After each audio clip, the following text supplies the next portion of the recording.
CBSE class 12 maths हमारा chapter है probability और उसमें हम टॉपिक पढ़ रहे हैं total theorem of probability and Bayes theorem. हमारा अगला क्वेश्चन है क्वेश्चन नंबर 61।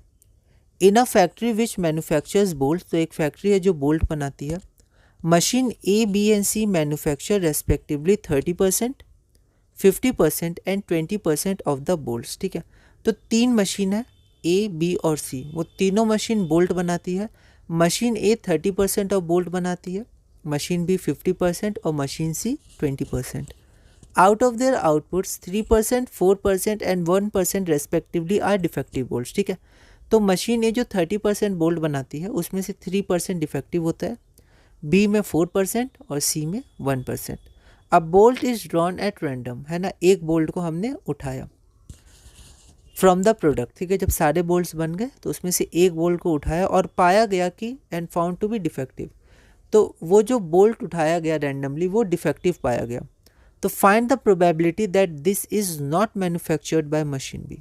तो आपको प्रोबेबिलिटी ये बतानी है कि ये मशीन बी के द्वारा मैन्युफैक्चर नहीं किया गया, नॉट है, तो इस पर आप ध्यान दीजिएगा, है ना। यह क्वेश्चन ऑल इंडिया 2015 में 6 मार्क्स का पूछा गया था। एक बार आप इस क्वेश्चन को ट्राई करिए, फिर हम लोग आगे बढ़ते हैं। तो यहाँ पर सबसे पहले हम लोग इवेंट्स लेते हैं। Let the events be defined as. E1 event है selected bolt is manufactured by A. E2 एक इवेंट है selected bolt is manufactured by B. और E3 हमारा इवेंट है selected bolt is manufactured by C. ठीक है, तो ये तीन मशीन, तीन इवेंट्स। और एक इवेंट ई है event that the selected bolt is defective. ठीक है, तो सेलेक्टेड बोल्ट हमारा डिफेक्टिव है। ठीक है, प्रोबेबिलिटी ऑफ E1 क्या है कि वो जो बोल्ट है वो ए से मैन्युफैक्चर हुआ है, तो 30%, क्योंकि ए कितना 30% मैन्युफैक्चर करता है, तो 30/100, 50/100 मशीन बी गिवन है और 20/100 मशीन सी के द्वारा मैन्युफैक्चर होता है। इसको हमने गिवन मान लिया। आप चाहें तो आप कैंसिल करके 3/10, 5/10 और 2/10 भी लिख सकते हैं, तो मतलब 1/5 और ये 1/2 P2। ठीक है, अब हम P E/E1, E/E2 और E/E3 निकालेंगे। सिमिलर प्रोसेस है क्वेश्चंस में। तो E/E1 क्या है, probability that the selected bolt is defective, क्योंकि आपका इवेंट ई क्या था कि सेलेक्टेड बोल्ट डिफेक्टिव है, और गिवन क्या है नीचे लिखा है, मतलब वो ए के द्वारा बनाया गया, मैन्युफैक्चर किया गया है। तो probability that the selected defective bolt या सेलेक्टेड बोल्ट जो डिफेक्टिव है वो ए के द्वारा मैन्युफैक्चर किया, ये गिवन है और ये फाइंड करना है। ठीक है, तो ये कितना है 3%। क्यों? क्योंकि 3% वो डिफेक्टिव उसमें होता है, जितना बनाता है उसका 3% डिफेक्टिव होता है। उसी तरह P E/E2 क्या होगा, probability that the selected defective bolt, जो सेलेक्टेड डिफेक्टिव बोल्ट है वो मशीन बी के द्वारा बनाया गया था, तो मशीन बी 4% बनाता है, तो इसकी प्रोबेबिलिटी 4/100 हो जाएगी। और P E/E3 क्या होगा, probability that the selective defected bolt is manufactured by machine C 1%, that is 1/100, ये भी हमारे पास गिवन है। तो P E/E1, P E/E2 और P E/E3। ठीक है, इसको हमने इक्वेशन 2 माना। हम लोग ओवर राइटिंग नहीं करेंगे, ध्यान रखेंगे अच्छे से, यहाँ पर हम लोग 2 लिखेंगे। ठीक है, आगे बढ़ते हैं। अब यूजिंग बेस थ्योरम, अब बेस थ्योरम लगा देंगे। The probability that the selected bolt which is defective is manufactured by machine B. ठीक है, तो अब probability that the selected bolt which is defective, तो सेलेक्टेड बोल्ट डिफेक्टिव है तो नीचे आ गया, और प्रोबेबिलिटी निकालनी है कि वो मैन्युफैक्चर हुआ है मशीन बी के द्वारा। ठीक है, तो ऊपर आ जाएगा E2, क्योंकि E2 हमारे इवेंट था कि मशीन भी मैन्युफैक्चर करती है बोल्ट को। ठीक है, तो ये क्या हो जाएगा बेस थ्योरम के अनुसार PE2/P E/E2। फिर हमारे पास तीन इवेंट थे, तो E1 into P E/E1 plus PE2 into P E/E2 plus PE3/P E/E3। सारी वैल्यूज हमने पुट की 1 और 2 से, तो हमारा आंसर आ गया 20/31। तो हमारा आंसर 20/31 नहीं होगा। क्यों? क्योंकि वहाँ लिखा था नॉट मैन्युफैक्चर्ड। ठीक है, तो पहले हम लोग प्रोबेबिलिटी निकाले इज़ मैन्युफैक्चर्ड। ठीक है, तो इसलिए हमें ध्यान रखना है ना, क्योंकि कभी नॉट नहीं आता है, हमेशा इज़ आता था, पर नॉट है तो कहीं इतना सॉल्व करके हमें लगा कि यही आंसर है, इतना सॉल्व करने के बाद आ गया, तो ऐसा नहीं है, पर नॉट है तो हमें क्वेश्चन पे ध्यान रखना है, तो नॉट है। तो 20/31 प्रोबेबिलिटी है कि वो डिफेक्टिव बोल्ट मैन्युफैक्चर किया गया था मशीन बी के द्वारा, तो नहीं किया गया था, उसका हो जाएगा 1 minus probability of E2/E, that is 11/31, जो हमारा रिक्वायर्ड आंसर है। हमारा अगला क्वेश्चन है क्वेश्चन नंबर 62। इसको देखते हैं। 3 machines E1, E2 and E3 in a certain factory producing electric bulbs। ठीक है, तो एक फैक्ट्री है जो इलेक्ट्रिक बल्ब प्रोड्यूस करती है, 3 मशीन है जिसका नाम है E1, E2 और E3।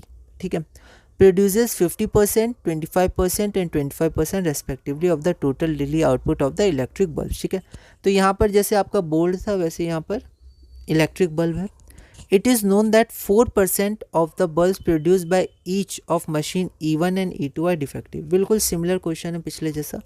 यहाँ पर 4% डिफेक्टिव बल्ब बनाती है मशीन E1 और 4% डिफेक्टिव बनाती है machine E2 and that 5% of those produced by E3 are defective और E3 5% डिफेक्टिव बनाती है। ठीक है, if one bulb is picked at random from a day's production, अगर एक बल्ब को चुना गया randomly, calculate the probability that it is defective. तो क्वेश्चन बिल्कुल सिमिलर है, बस बोल्ड की जगह बल्ब है और जो लास्ट में पूछा गया उसमें अंतर है।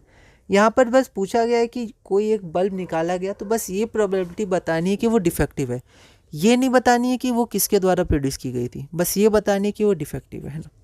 यह क्वेश्चन फॉरेन 2015 में 4 मार्क्स का पूछा गया था। एक बार आप इस क्वेश्चन को ट्राई करिए, उसके बाद हम इसे सॉल्व करते हैं। तो फिर से हम लोग इवेंट लेंगे। E1 हमें इवेंट लिए, event that the bulb is produced by machine E1। E2 हमारा इवेंट है that the bulb is produced by machine E2 और E3 हमारा इवेंट है that the bulb is produced by machine E3। ठीक है, ए हमारा इवेंट है, event that the picked bulb is defective. तो ए हमारा इवेंट है कि हमारा जो बल्ब हमने चुना वो डिफेक्टिव है। ठीक है, प्रोबेबिलिटी ऑफ E1 फिर से क्या हो गया कि वो मशीन E1 के द्वारा प्रोड्यूस किया गया। आप चाहें तो लिख सकते हैं, पिछले क्वेश्चंस में उसी जैसा क्वेश्चन है। तो 50% दिया हुआ है तो 1/2 कर दिया, मशीन E2 के द्वारा 25% तो 1/4 कर दिया और मशीन E3 के द्वारा P3 25/100 1/4। ठीक है, फिर से प्रोबेबिलिटी ऑफ A/E1 क्या हो गया probability that the defective bulb picked is produced by machine E1 4% दिया हुआ है, सॉल्व कर दिया। उसी तरह A/2 आप चाहें तो दोबारा भी लिख सकते हैं, पर 4 मार्क्स का था तो एक बार लिख लिया और यहाँ सिमिलरली लिख दिया। ठीक है, तो A/E2 आपका 4% हो गया, मशीन E2 4% डिफेक्टिव बनाता है तो 1/25 और मशीन E3 5% डिफेक्टिव बनाता है तो 1/20। इनको हमने इक्वेशन 2 और 3 मान लिया। ठीक है, अब हमें सिर्फ PA चाहिए, मतलब probability that the picked bulb is defective, बस इतना चाहिए। ठीक है, हमें ये नहीं चाहिए कि कौन सा मशीन इसको प्रोड्यूस किया होगा। ठीक है, तो जब हमें सिर्फ एक इवेंट चाहिए तो हम टोटल थ्योरम ऑफ प्रोबेबिलिटी लगाते हैं।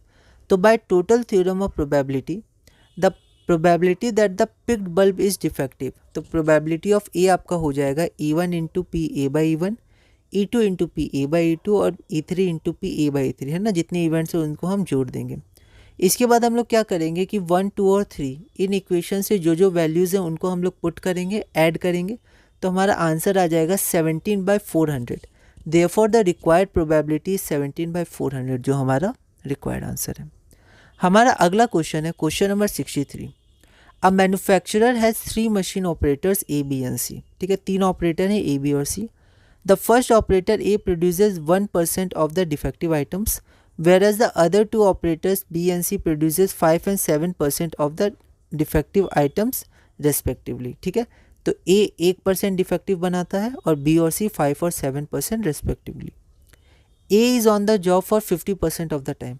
A 50% टाइम जॉब पे रहता है, B 30% टाइम जॉब पे रहता है और C 20% टाइम जॉब पे रहता है। all the items are put into one stockpile and then 1 item is chosen at random. ठीक है, सिमिलर क्वेश्चन है। फिर से हम लोग एक आइटम निकालते हैं और वो हमें डिफेक्टिव मिलता है। What is the probability that it was produced by A, इसकी क्या प्रोबेबिलिटी है कि वो मशीन ऑपरेटर ए के द्वारा प्रोड्यूस किया गया होगा। यह क्वेश्चन दिल्ली 2019 में 6 मार्क्स का पूछा गया था। एक बार आप इस क्वेश्चन को ट्राई करिएगा, अगली वीडियो में हम इसे सॉल्व करेंगे।